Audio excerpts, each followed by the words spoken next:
Hello everyone. Welcome back to L.R.M Trucking. This week, we had two loads.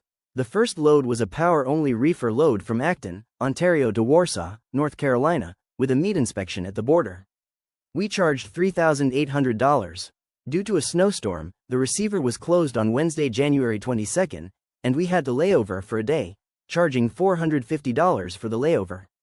The second load was a reefer load from Siler City, North Carolina to Toronto, Ontario, with a meat inspection in Hamtramck, Michigan. We charged $3,100 for this load. Our total revenue was $7,350, with 1,928 miles driven, bringing our revenue per mile to $3.81. Our fixed costs were $1,312. Our variable expenses for fuel was $1,944. Tolls this week were at $172 and we paid $378 in quick pay, bringing total variable cost this week to $2,494, making our total expenses $3,806.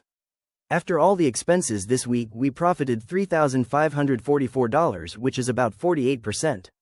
Compared to last week, our revenue was lower, but our net profit increased.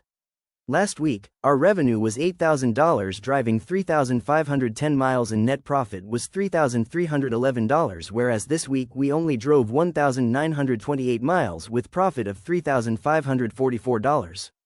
This shows that managing expenses and maximizing revenue per mile is key.